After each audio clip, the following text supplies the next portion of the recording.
All right, let's resume our conversation about standard one on professionalism. So we're on to substandard 1C, which is called misrepresentations.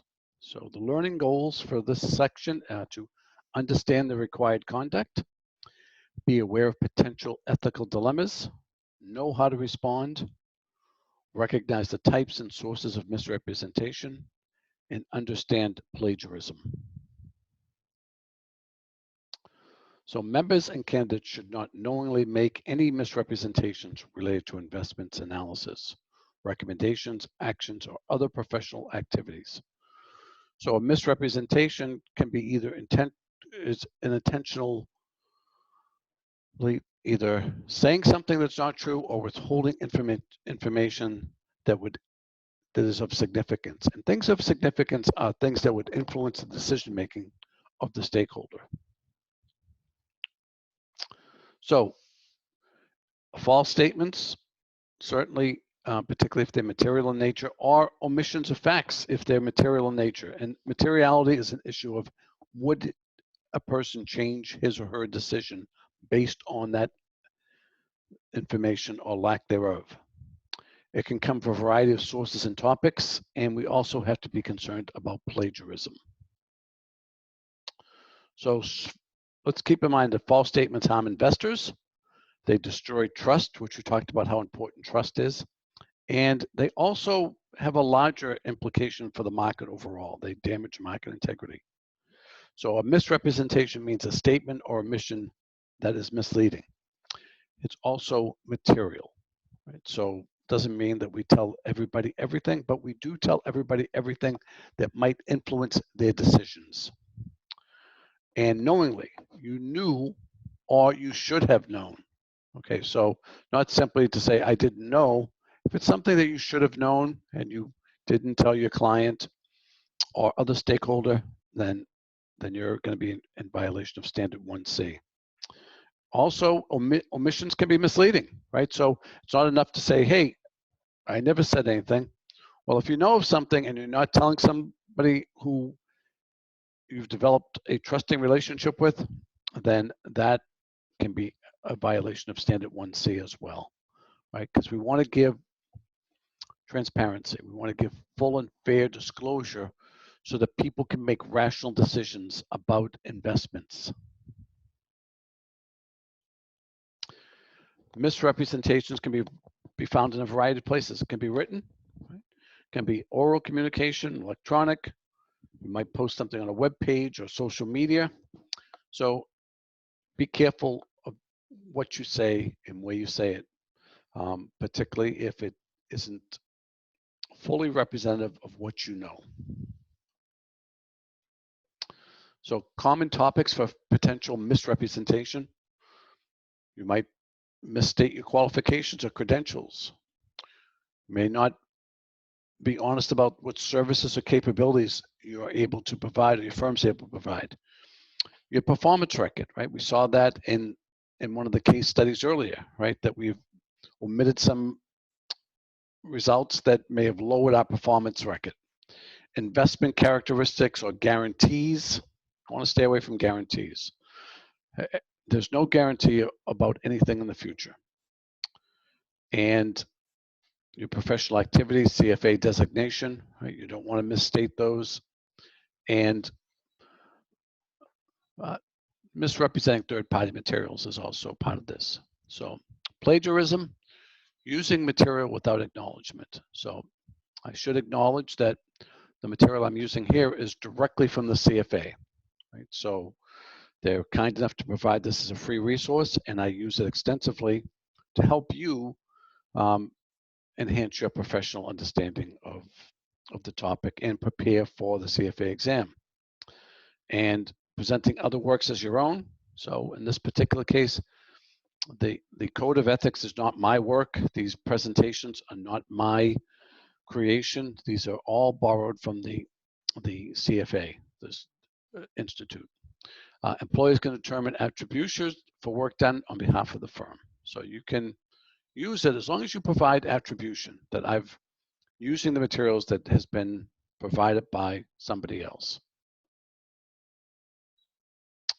So let's look at the cases. So I'm going to look at a couple of cases here on misrepresentation. Browning attended a seminar in which Joralee, a well-known quantitative analyst at a national brokerage firm, discussed one of his new models in great detail. Browning's intrigued by the new concepts. He tests the model and after making some minor mechanical changes, produces some very positive results. Browning informs his supervisor and clients that he's developed a new quantitative model and proceeds to implement it for client accounts. They're impressed with Browning's innovation and ability to add value. Browning's conduct is A, acceptable because he paid for the seminar to obtain the new investing ideas, acceptable because he made changes to Joralee's model, or C, unacceptable. So in this particular case, we would recognize it's unacceptable. It's unacceptable not because he used the model, it's unacceptable because he did not acknowledge who had actually created the model and that he had borrowed it in part or in total from this analyst. And so based on what we know in the fact pattern here, what Browning did in using the model was not wrong. It was his lack of disclosure that he had created the model himself. Okay, so there's a couple of other cases that I'd like you to look through on your own. So compliance practices. Be honest about credentials, capabilities, investments, and performance history. Pretty straightforward, but sometimes tempting to deviate from. Exercise care when using third-party information. Right, so we want to make sure it's been thoroughly reviewed. We want to represent it in a fair way. Disclose the use of external managers and services. Acknowledge sources. Review communications websites for updates.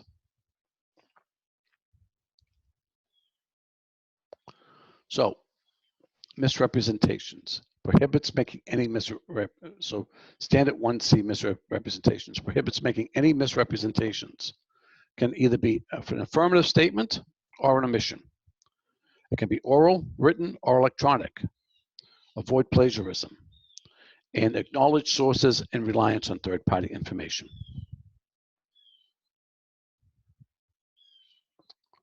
Okay, so let's move on now to section 1D, misconduct. Our learning goals are to understand the required conduct, be aware of potential ethical dilemmas, know how to respond, and be able to discern when conduct could be harmful, could harm professional integrity and competence. So members and candidates must not engage in any professional conduct involving dishonesty, fraud, or deceit, or commit any act that reflects adversely on their professional reputation. So conduct that negatively reflects on professional integrity, good reputation, or competence is a violation of standard 1D. Anything that impairs your professional reputation. So, and we have to keep in mind, legal conduct versus professional competence. Both are misconduct, right? So if I'm violating a law or if I'm not acting in a professionally competent manner, it's violation of standard 1D. Examples of misconduct: filing fraudulent reimbursement request, abusing alcohol in the workplace, harassing a colleague or staff, abusing legal or professional regulatory entities. Conduct not covered by the standard: political activism, personal financial distress, minor legal infractions unrelated to professional responsibility, private contractual disputes, personal conduct if related to dishonesty, fraud, or deceit.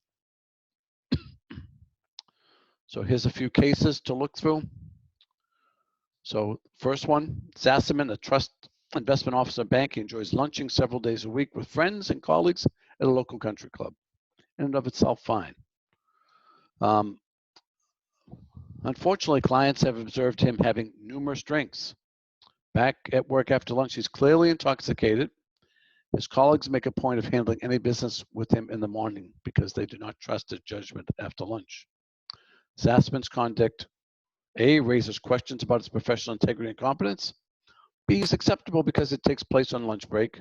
And C, is a personal matter. So in this case, we should clearly identify that this is a major problem and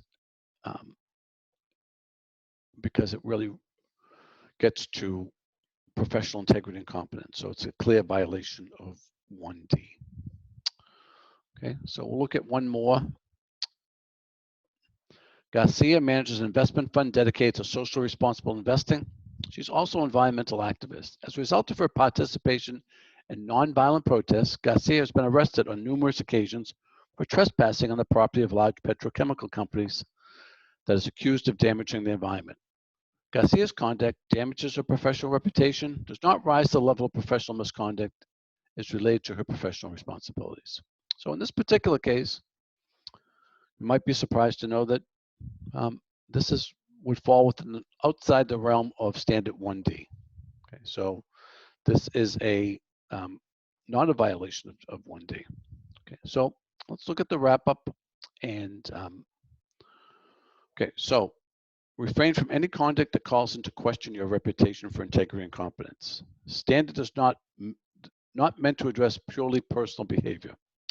The legality of a conduct is not necessarily determinative of whether covered by standard 1D.